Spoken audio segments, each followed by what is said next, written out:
Graça e paz a todos.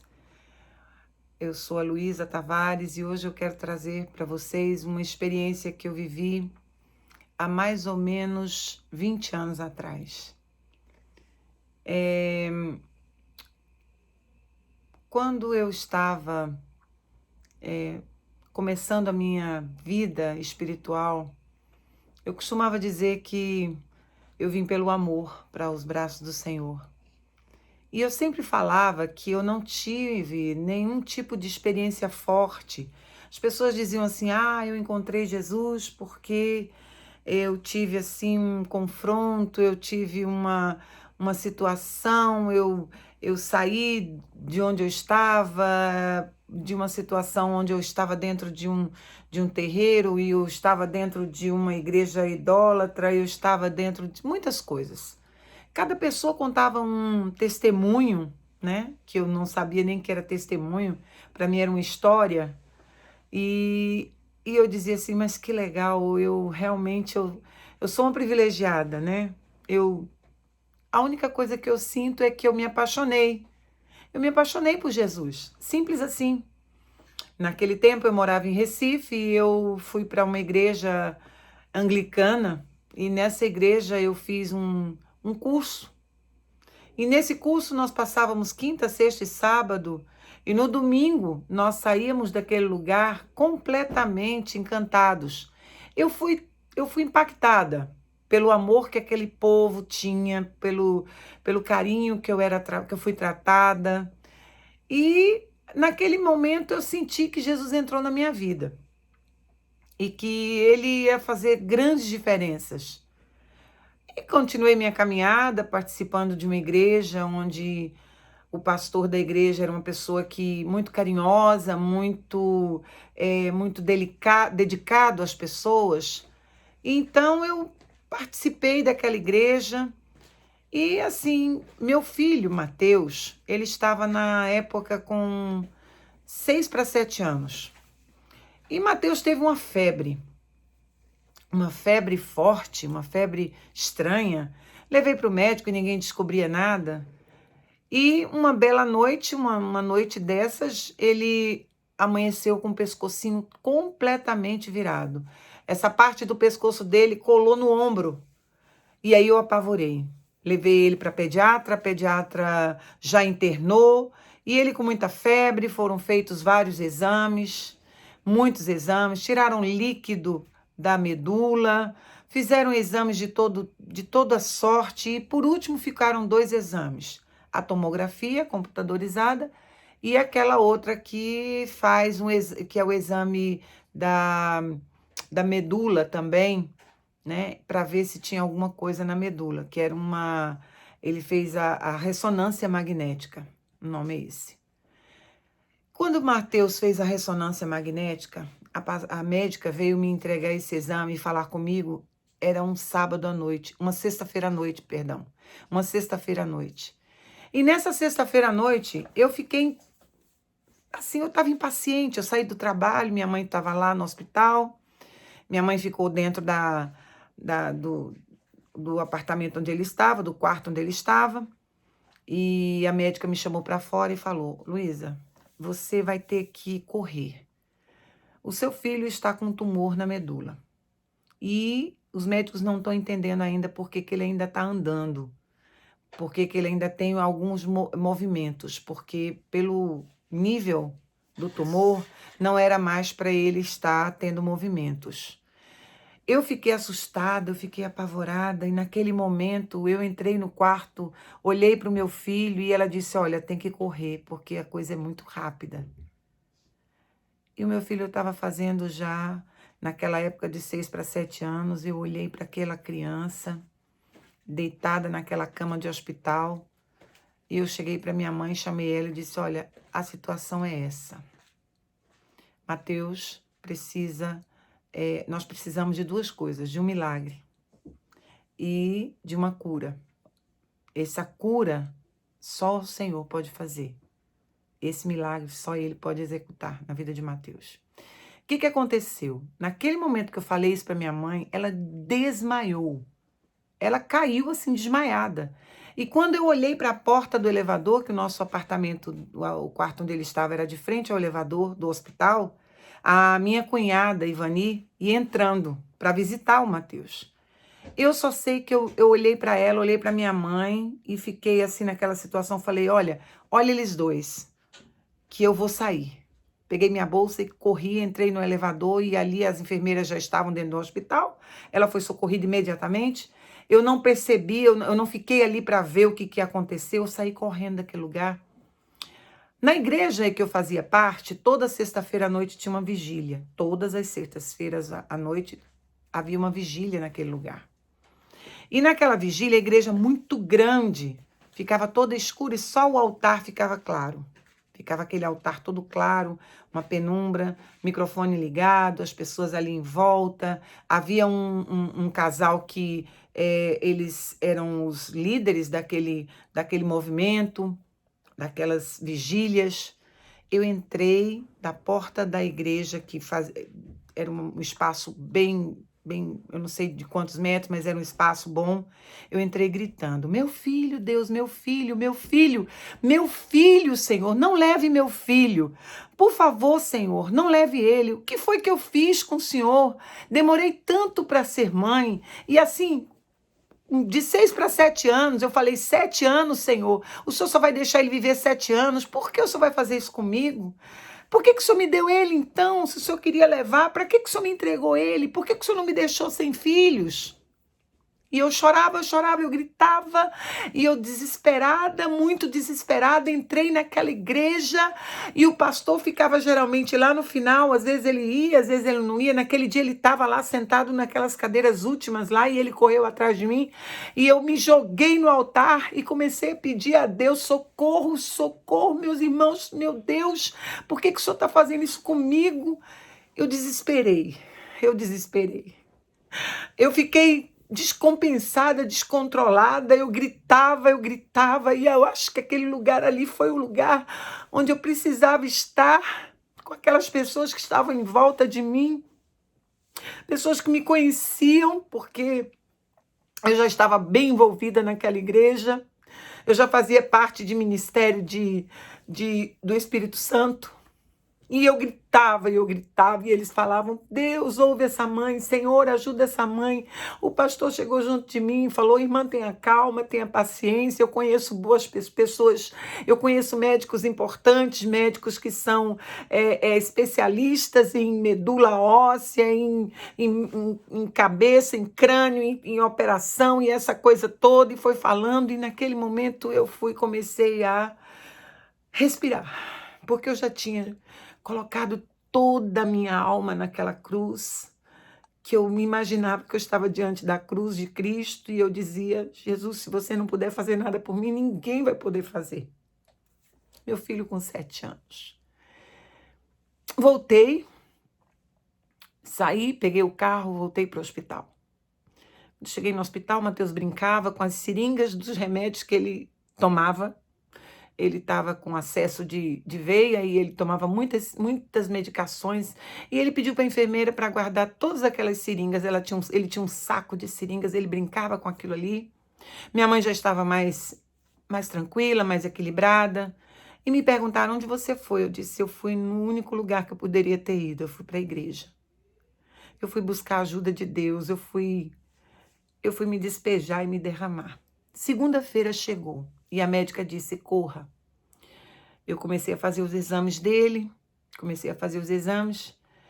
e ele já estava fora do hospital, porque a gente fazia os exames, eu estava levando ele para fazer todos os exames, eu punha ele no carro. A médica disse, olha, Luiz, agora é só o Senhor, tá? Só Deus. E vamos andando, fazendo todos os exames. Daí, uma noite, amanheceu o dia de uma daquelas noites que só o Senhor para me conduzir naquelas noites. Eu estava com muito medo. Na verdade, era medo, muito medo de perder ele mesmo. E as medicações não estavam fazendo muito efeito.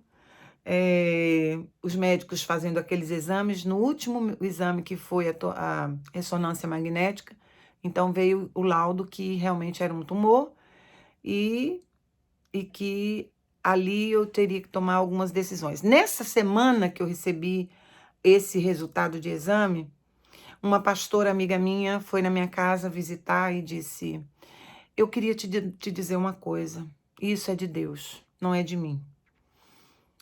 Perdoa, perdoa todas as pessoas que te feriram. Perdoa, perdoa tudo aquilo que você, olha, que você acha que estava certa, que você que foi magoada, libera o perdão e pede perdão para todas as pessoas que você reteve o perdão para elas. Então, eu tinha que perdoar as pessoas e pedir perdão para as pessoas porque eu não perdoava. No final da história, eu estava toda enrolada, cheia de enlaço. Eu estava igual Lázaro, toda enlaçada. E tinha uma pessoa que eu só vinha aquela pessoa na minha cabeça, o pai de Mateus. Porque no divórcio eu sofri muito. Ele fez coisas, ele me acusou de coisas, ele disse muitas coisas. E naquele percurso do divórcio, eu fui e tive aquele encontro com Jesus. Mas eu ainda não sabia o que era perdão. E eu me lembrava que eu dizia assim: Deus, eu falei para o Senhor que eu vim pelo amor. Nunca aconteceu nada de tão sério na minha vida e nunca aconteceu nada que eu pudesse nomear como um milagre. Agora eu tenho um testemunho. Agora eu tenho. Porque eu vou fazer o que o Senhor está mandando. Eu chamei o pai do meu filho, que eu não me relacionava com ele nem por telefone, eu evitava. Chamei ele e disse para ele: olha, eu quero te pedir perdão. Eu não disse a ele que ia perdoar ele. Eu pedi perdão por não perdoar. E eu falei para ele assim: eu queria que você me liberasse. Ele ficou sem entender nada, mas eu sabia o motivo pelo qual eu estava falando aquelas palavras. E eu disse para ele: você me perdoa? Ele disse: puxa vida, eu hoje tenho consciência do quanto eu te fiz mal. Eu é que tenho que te pedir perdão. Você não tem que me pedir perdão. E eu não preciso te perdoar. Eu falei: precisa sim. E eu quero que você me perdoe. Quando ele disse assim: tudo bem se você quer que eu te perdoe, mas eu quero que você me perdoe. Eu falei: eu te perdoo mesmo. Eu nem quero lembrar mais e nem me lembro mais. A partir de agora eu me esqueci de tudo. Eu tô pedindo para o Senhor colocar uma pedra nessa história e que você viva a sua vida em paz e que eu também venha viver a minha vida em paz. Mas eu, antes de dispensar ele, da gente sair fora um do outro, da presença de um do outro, eu falei para ele: eu quero orar. E eu orei ao Senhor: Senhor, por favor, sela todas essas palavras. Senhor, por favor, ouve do céu a minha prece, a minha oração. Não deixa, Senhor, que o meu filho seja usado para para me dar exemplo, para que eu seja um exemplo daqui para frente. Perdeu o filho, mas perdoou. Não, Senhor, eu quero estar com meu filho e perdoar. O Senhor não precisa mais fazer nada, eu já entendi tudo. Eu sei que o Senhor trouxe tudo isso para acontecer, para que eu pudesse ser liberta dessa mágoa, desse... como eu parecia que estava encalhada, eu parecia que a âncora da minha vida estava afundada numa profundeza, e eu não conseguia ir para lado nenhum, porque o meu barquinho, ele estava assim, sem poder navegar. E, meus irmãos, eu entendo que depois que eu liberei esse perdão, eu vi o milagre acontecer. Na mesma semana, né? Na mesma semana, os exames, eles não batiam com o que estava acontecendo com o Mateus. De repente, o pescocinho dele voltou para o lugar normal. E ele começou a correr para um lado e para o outro, brincando. 7 aninhos, né? Ele brincava muito. Eu levei ele para a médica, os exames junto, uma médica muito, mas muito capacitada, num dos hospitais, num dos melhores hospitais, chamado Santa Joana, lá em Recife. E ela olhava para os exames e dizia: eu não estou entendendo nada. Eu disse: eu é que não sei o que a senhora está vendo aí, porque eu não sei de nada.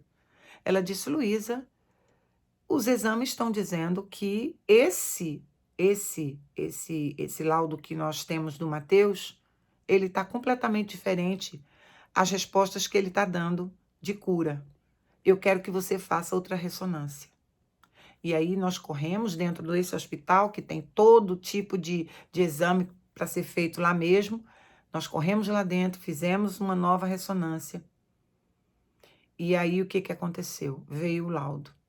O tumor tinha percorrido, escorrido pela medula dele e lá no final ele sumiu. E ela olhou para mim e disse, quando pegou esse exame, né, dias depois, ela disse, olha, nesses anos todos, eu nunca vi um negócio tão diferente, tão estranho. E eu lá no meu coração, na minha mente, eu dizia, eu sei o que aconteceu. O Senhor ouviu uma mãe desesperada, uma mãe que amou desde a hora que olhou para aqueles olhinhos. E que todos os anos, até 7 anos, adorava a Deus, glorificando ao Senhor e agradecia a Deus por aquela vida tão preciosa. E que eu sempre entendi que iriam vir anos e mais anos na vida de Mateus, né? Então eu hoje glorifico a Deus e vejo que naquele momento tudo aquilo se fez necessário para me mostrar que perdão é algo muito sério e que muitas pessoas ainda não entenderam que tem que tirar essa âncora, que o seu barquinho, que o meu barquinho precisa navegar livremente. E que o timoneiro, olha só, eu não entendo muito de embarcação, eu não entendo muito de navegação, mas eu sei que o timoneiro é o Senhor Jesus. Aquele que dirige e direciona o seu barco, o meu barco, para as direções aonde ele quer. E quando ele começa a mostrar que você está precisando fazer algo para arrancar essa âncora das profundezas das águas, não hesite. Arranque mesmo. Puxe para fora e deixe o Espírito Santo de Deus te conduzir nas palavras, nas intenções, nos pensamentos. É o que eu queria dizer para vocês. Uma mãe, quando sente a possibilidade da perda de um filho, eu não sei que dor é essa, eu só sei que ela é dilacerante. É vontade de morrer. Você tem vontade de não respirar. Você parece que está sendo arrancada, sabe? Todas as formas de alegria, de prazer da sua vida. E foi naquele momento que eu, naquele altar, entreguei a vida de Mateus e disse, tá bom, Senhor. Se o Senhor quer fazer isso, então o Senhor vai fazer. Mas uma coisa eu te peço, consola o meu coração e segura na minha mão. Porque eu não dou conta de andar sozinha numa situação tão difícil. E ele pegou na minha mão, pegou na mão de Mateus. E entendam, naqueles momentos que eu vivi, pense numa criança feliz. Eu olhava para ele e dizia, meu Deus, ele tão feliz, tão alegre. Mas eu não sei quanto tempo de vida ele vai ter, porque ele foi condenado. Aquele tumor ia levar a vida do meu filho. Mas o Senhor interviu com mão forte. E hoje ele vai estar fazendo agora no domingo agora, dia 9 de agosto de 2020. Meu filho vai fazer 28 anos. Então tem 21 anos que esse fato aconteceu. Para mudar toda a minha visão. Por isso eu digo para as pessoas, eu acredito em milagres. Deus não está de férias. E eu sei que Ele tomou a frente de todas as coisas na minha vida. Beijo no coração de todas vocês, de todos vocês. E que vocês entendam que perdão não é uma condição, é um mandamento. Deus te abençoe, Deus os abençoe, em nome de Jesus. Muita paz.